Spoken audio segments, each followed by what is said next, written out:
Hello again, welcome to my channel. So today we're starting a reading vlog, and I haven't really decided what reading vlog I'm starting. I think I'm starting a trying indie fantasy book reading vlog because I want to read.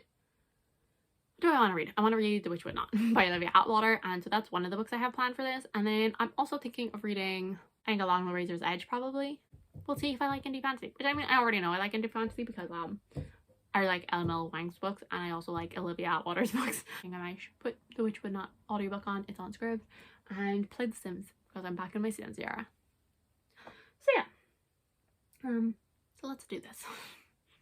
Hello.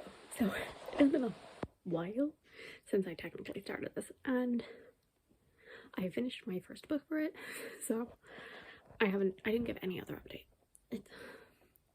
We're not going to talk about it. So I read The Witch Would Not by Olivia Atwater, which, like, I know I said that I wanted this to be indie fantasy. I always struggle because, like, objectively, they're probably fantasy romance, her books, except for Small Miracles. But for some reason, my brain doesn't compute them as fantasy romance, because to me, they're obviously the original series is Regency, and this is Victorian fairy tales, and so for me, I'm like, it's a fairy tale, it's fantasy. And like fairy tales a lot of times just have romance plots in them as well, and so I think that's what stops me from labeling them as fantasy romance, because I'm like, yeah, but it's a fairy tale, so it's fantasy. Like, it doesn't make sense that I think that way, but I do. Let me tell you, Olivia Atwater, what are you doing to me? What are you doing to me? Because the way this series and this book ended, excuse me, and like, I think this is definitely going to be more of a series than book one is, than the original series. So Regency Fairy Tales is 3 books. It's Half Soul, 10,000 Stitches, Long Shadow. How did I forget 10,000 Stitches? It's my favorite of them. But anyway, so they follow different characters, they follow different romances, they follow different fairy tales, whatever, and they're obviously all Regency era, and these ones are going to be Victorian. But based on the way this book ended, like, it's going to have to follow the same plot, because we're learning about these other, like, fairy creatures, which, by the way, a lot of Celtic, like,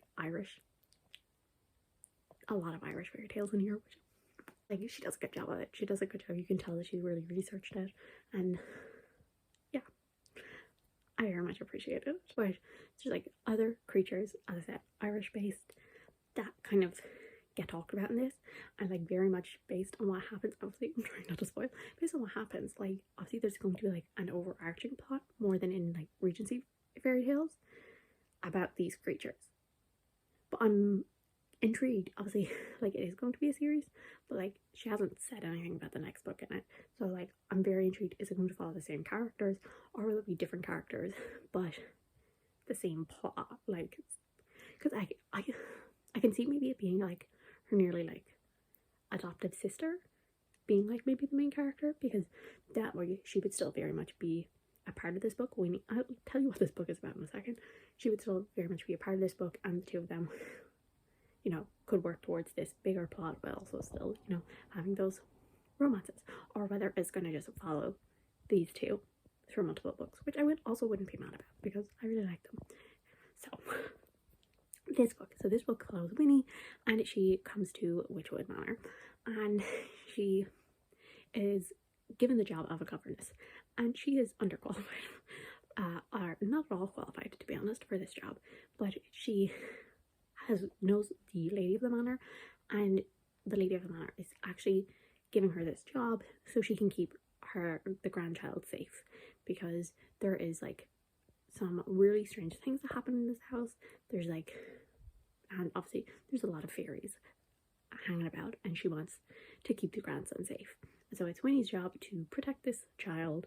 And obviously there's this fairy butler who is very annoying. So number one, check the trigger warnings going into this. Like, just trigger warning men, basically. And like, the discussions were interesting, but this book definitely took me longer to get into than the Regency fairy tales did. I was actually, for the first little bit, I was like, oh my god, I'm not gonna like this. And I was like, no, like this is gonna be the first one that I'm not gonna love from her. And but I don't know, maybe around the 50% mark, things clicked, and I was like, oh yeah, this is actually one of my favorites. I don't know. 10,000, well, Small Miracles is obviously my favorite. Then 10,000 Stitches. I'm not sure whether I would put this or Half a Soul first. Next. But yeah, but the way, like, their dynamic, just like, they are very much annoyed by each other, and they keep trying to trick each other out, because, like, catch each other in lies, and, like, obviously he is very much, you know, he tries to work his way around things, and she knows a lot about fairies. He finds this very annoying because she's obviously working around everything that he is setting for her, and just then the two of them kind of like, just the two of them as they like come to like slowly just like accidentally nearly care about each other, because they just like do something and she's like, oh my god, is he okay? And she's like, wait, why do I care? And it's just the way it was good. It was good. But as I said, it did take a bit of a while for me to actually like really connect to the characters and care about them. As I said, I took to about the 50% mark, but I still loved the writing, and I loved the atmosphere and the setting of the house. I love that from page one. But as I said, it did take me a bit longer to get to rooting for the characters and the romance. But as I said, 50% onwards, oh, it was so good. It was so good. So for that reason, I'm giving it a 4-star. But yeah, I had such a good time. Okay, so I'm 10% of the way into Along the Razor's Edge, which I don't even think I told you I was going to be starting that, but I have. I'll save like a description and like proper update until I'm like either 25 or 50% of the way through. That's usually when I do updates. I just wanted to quickly come in and say, like, I already know this isn't going to be a new favorite or anything, but we'll see how much it irritates me. But in number one, the writing is already extremely repetitive. Listen, I'm Irish. Swearing, cursing, whatever you will call it, that does not bother me. Not in the slightest. But oh my god, every single page there's at least one. Like, it doesn't make a badass character because she talks about how she wants to, you know, because she's F this and F that. Like, no, that doesn't make her interesting, and it certainly doesn't make the reading experience interesting, because oh my god, the writing is already so repetitive, because I'm constantly seeing the same words over and over again. And that would be the same if it was any word, not just F-bombs or whatever. Like, it's already quite annoying. And then number two is, which really kind of relates to the first one, because I guess it's supposed to be showing that, you know, I don't know, it kind of is like, she's like, that Eska's like, down with the boys, you know, which, I mean, obviously girls curse as well, but whatever. But, you know, that she's vulgar, and, you know, she's one of the guys, but she constantly refers to this one guy, already only like 30 pages in, and he is like, the way his weight is described is giving major ick to me. Like, oh, the villain is like overweight, but because of this he's like described as disgusting and all of this, and there's better ways to do that. Like, yeah, there's better ways to do that. And number three is just, I'm intrigued to see how I will feel about Eska, as I'm too early in it to know how I'll feel about her, but she very much already feels like a character that, like, listen, I was reading YA fantasy in 2017-ish, you know, 16-year-old me was down in the trenches with the girls who, you know, are badass female characters, because obviously a badass female character isn't a character who has depth or nuance or kindness. She's just a girl who can fight, which, in fairness, Eska technically can't really fight, but, you know, and it's very much kind of giving those vibes already of like, oh, she's just so powerful and badass, and with, like, you know, as I said, with like all the cursing, she's down with the guys and badass. And like, as I said, you girl 16-year-old me was down in the trenches with that. But, you know, 22-year-old me has grown and realized that actually I like my female characters. Yeah, it's cool if they can use a sword or use magic or do this, but I also like them to have, you know, personality. So I'm hoping, obviously, as I said, I'm 30 pages in. There's so much room for stuff to happen in here. And, I mean, this story is about her. So I am expecting to get growth from her. But I am a little nervous because, and I know it's going to sound bad me saying it, but I'm nervous because it's the dude that's writing this book. But I will have faith. I really do not move from this spot, do I? My 50% update into Along the Razor's Edge, and I'm pretty sure it's going to be 3 stars. There's nothing about it that I love. I don't dislike things either, but I think this is very much a setup book. But based on what like Cassidy has said to me, I can definitely see myself continuing, especially since she also said that like the first book for her was a low 4-star, and now this is like one of her favorite series of all time. So I can definitely, like, even if I give it a 3-star, I can definitely see myself continuing, because as I said, like, yeah, the writing style still, it's definitely gotten less repetitive, but it still is fairly repetitive. I just don't really feel like I know anything about the side characters, but like, I don't hate them, and I don't think that they're like complete blank slates like they do. Like, there's a couple of them that like are starting, I guess, to get like a bit of personality to them,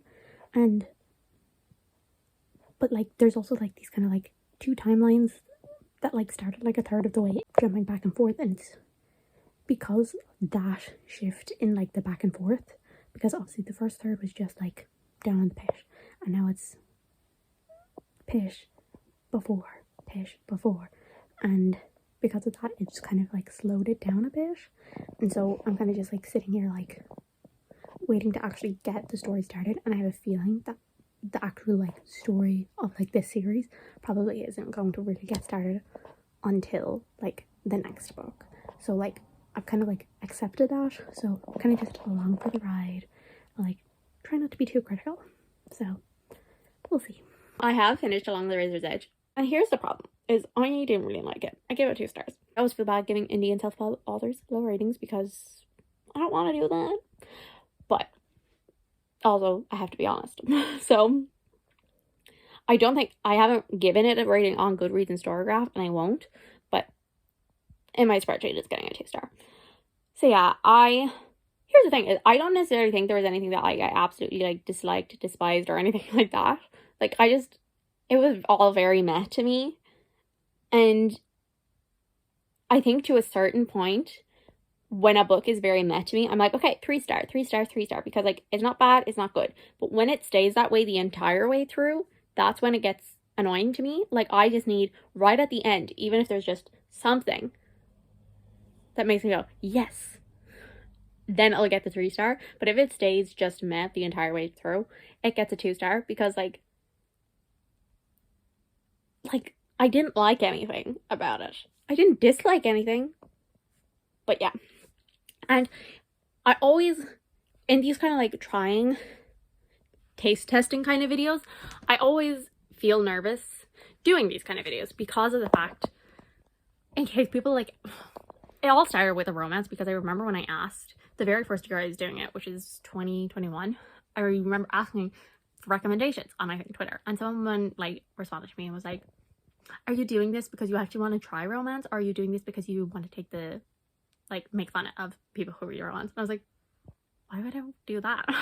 But like, obviously that's the way some people think, and I mean, it is definitely very different from romance to indie fantasy, let's be 100% honest. But like, I get that people are very defensive over their genres and subgenres and all of that, and so like it always feels bad to me when I'm doing these like taste test videos and then I don't like stuff, because it's like, damn it, because like I don't want to be a hater.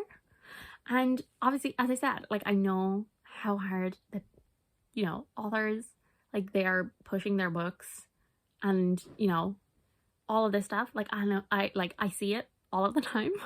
So like I feel bad But yeah, but like also at the same time, like with the romance blog, like that I do think people, well, not so much now, like in the past couple of years, like, well, I mean, people still look down on it, but it has become so much more popular that like it's a little harder to make fun of it because there's like a horde of people that will come after you. With that video, like I'd only read one romance book that I had ever liked, so it really was up in the air. Whereas with this one, like it's not really the same because it's indie fantasy. Like I read fantasy, I like fantasy, so why wouldn't I like indie fantasy? So it's just like everything else where like, yeah, there's some fantasy books that I like and some fantasy books I don't like. So there's of course going to be some indie fantasy books that I like and some indie fantasy books that I don't like. But that doesn't make me not feel bad about it. And also I obviously already know that I do like indie fantasy because Olivia Atwater, Emma Wang. I've also read I read The Swordsman's Lament last year. Basically the bottom line is like I don't know what I want to read because I want to read something that will be a win. But like it's so much harder to try and find indie fantasy because here's the thing, like Cassidy obviously told me to read it, but she just told me to read Rob J. Hayes. She didn't necessarily tell me to read this one. But me and Cassidy, like there's I feel like we overlap on like 3 stars a lot, but like our 5 stars very rarely overlap. So me and Cassidy, like I feel like a lot of time like we'll have similar opinions on books.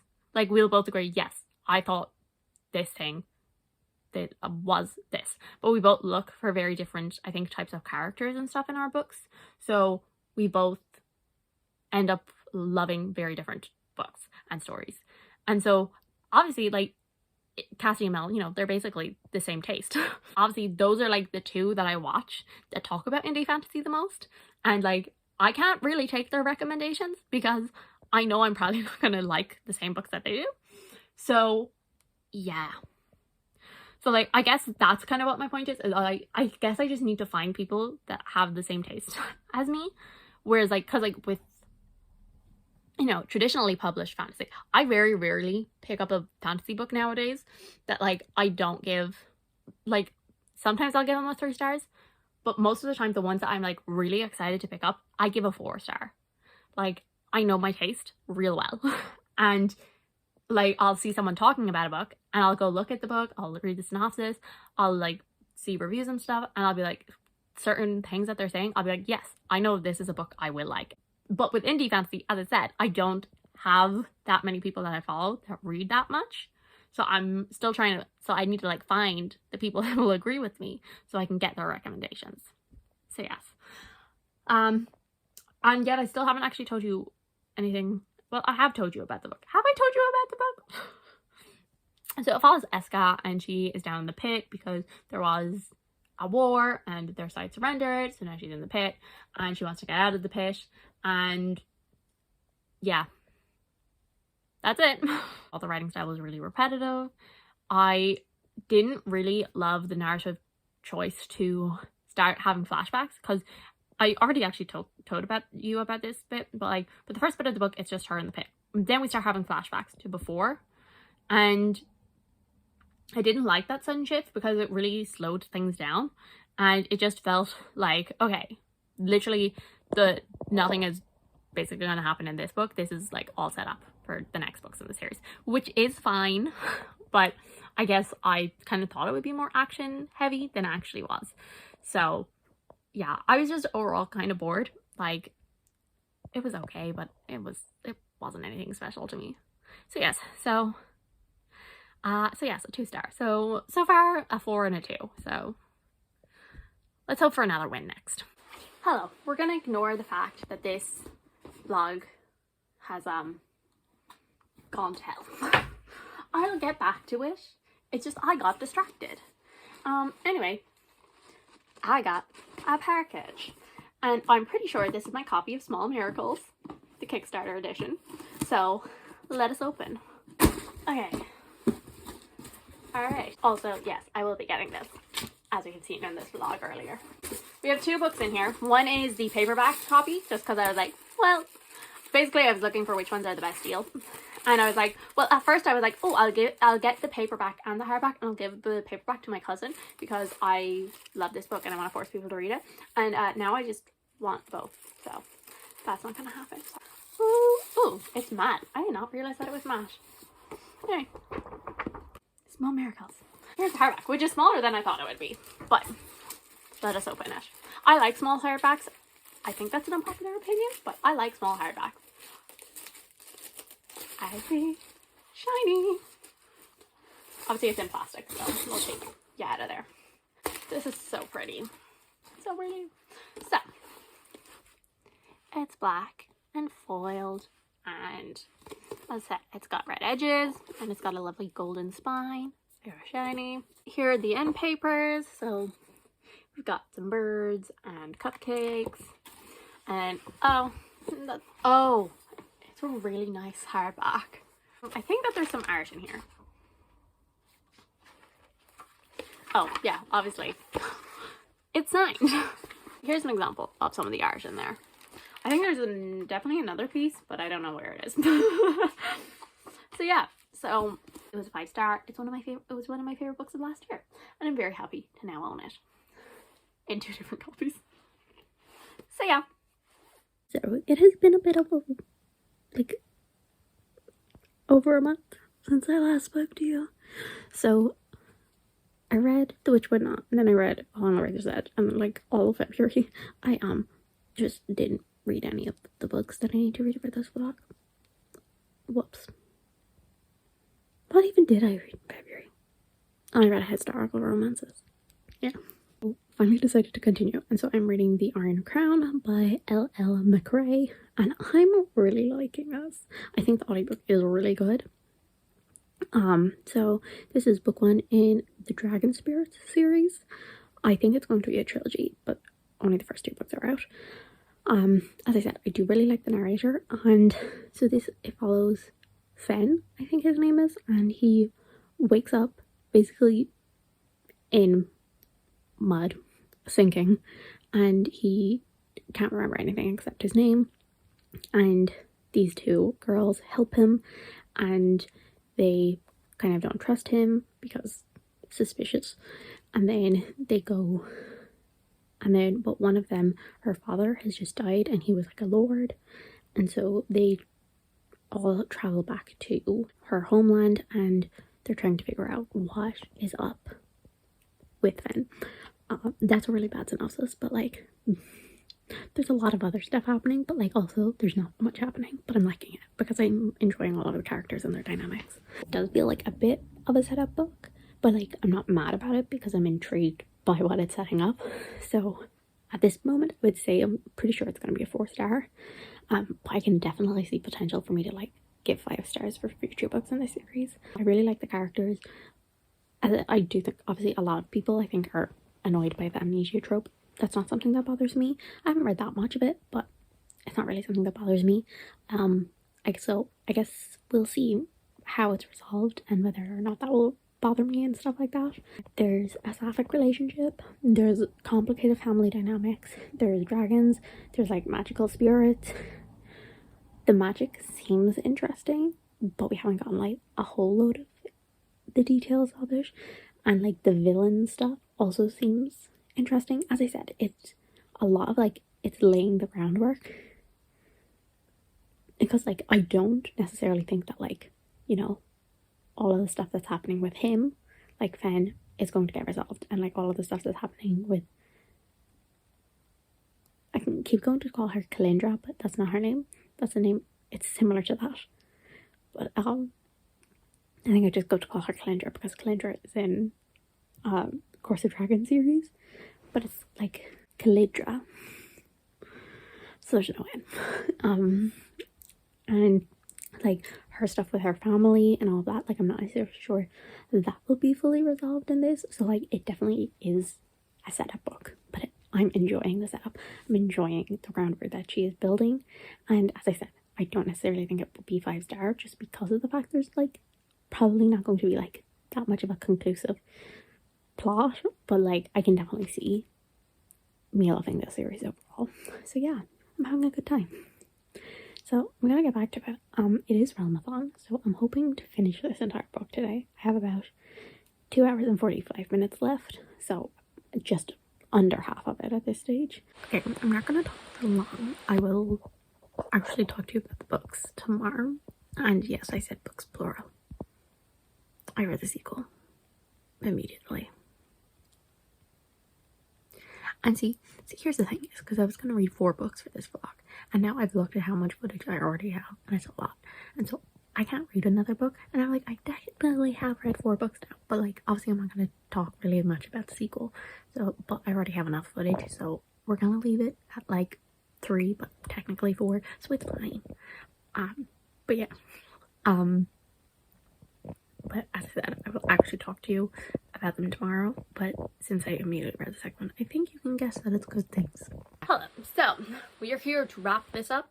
So the last books that I need to talk about is The Iron Crown, The Shadowgate by L.L. McCrae. So,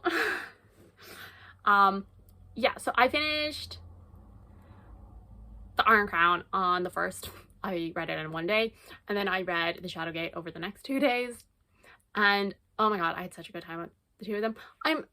See, but here's the problem now, is now that I read them back to back, I can't really separate the 2 in my mind, because like, I feel like maybe one of them should be a 5-star, because I really, really love them, but I'm not sure which one. And then I'm like, okay, I know this thing that I didn't really love happened in this book. And I'm like, oh, but this thing I really loved also happened in that one. And I'm like, did it though? Or maybe it was the other. So basically, I don't know. I think I'm giving them both a 4-star, but like really high 4 stars. I'm so bad at talking about books that I really like. I'm sorry. It's so hard. But I did. I had such a good time with these. The audiobooks were really good. I do recommend. Let's talk about characters. So I will say that is like one of my fears, I guess, is like we seem to be getting more point of views, but then like at first I thought it was going to be like 3 characters. But then we started getting more and more and more. But in the second book, she seemed to have stopped. So I think we're okay. But I'm a little nervous that she might add more in the last book. I'm not sure how I'll take that. But I very quickly got attached to some of these characters. Others took me a bit longer to warm up to. She has done such a good job of making it that you really don't know who to trust, because from the very beginning, these people are very skeptical of Fen because he doesn't have his memories.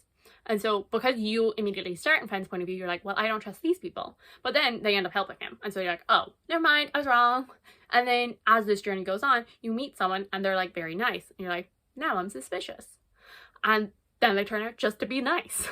And then you meet another person and they're like nice, but they acknowledge that there's a mysterious past by them. You're like, well, they don't seem great, but they're acknowledging that they're not great. So maybe that will make them okay. And it's like, no, betrayal. And it's like, so I will say, I do enjoy that because I don't know who the hell to trust. I do think all of the characters are written with really good like nuance. Like they are very well rounded, crafted. They all have flaws.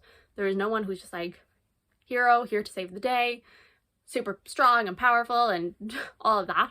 Like the bad guys, yeah, they're bad, but like they're written in a way where you're like, okay, well, there is this thing that has made them this way. But then also the good guys are written in a way, I think a lot of them are written where they're not, I guess, the typical heroes, because they're not here to save the world. They actually don't really care about that.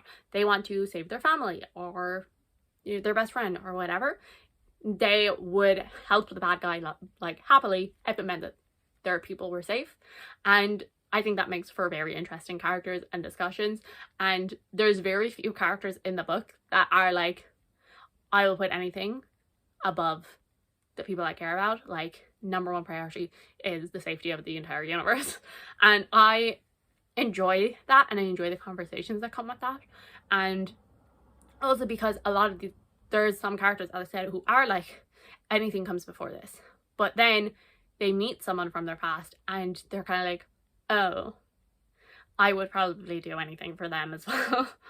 And so so like really interesting character discussions. This goes for both books, I will say, and I think the narrator did a really good job. There's a couple of voices that he did for female characters that I was like, have you ever met a woman? But also I acknowledge that having a deep voice probably makes performing a woman difficult. So I'm not going to go too harshly on that.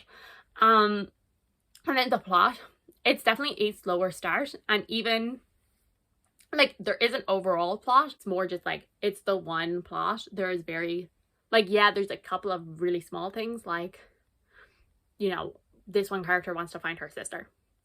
And so like it takes a while to, I would say, get going to like the point of each book. And it's very much more obviously connected to the whole plot. So like he wants to go to this place because he thinks it will give him his memories back. And book 2 directly follows on from that. Well, as a result of this thing needs to happen, and it is all connected to the big bad of the series. So if you like a lot of plot, maybe this won't be for you, but it definitely does have one, and there's definitely more of it in the second book. But it's just not like, if you like a million characters on a million different side quests, not really the book for you, because it is all very much the one story, which I do like. So in this, I read The Witch Would Not by Olivia Atwater. I gave that 4 stars. A bit of a slow start, but I really enjoyed it by the end. I read Along the Razor's Edge, which I gave 2 stars. Writing style did not work for me. And then I read The Iron Crown and The Shadowgate by Ellen McCrae, and I had such a good time with them all the way through. So yeah, so far they're the best books that I've read so far this year, which in fairness, Witch Would Not is number 3. So yeah, like the worst book that I've read so far this year, but also the 3 best ones I've read so far. You win some, you lose some. So yes, so thank you guys so much for watching. I do enjoyed it. If you did, subscribe, and I'll see you all in the next one. Bye.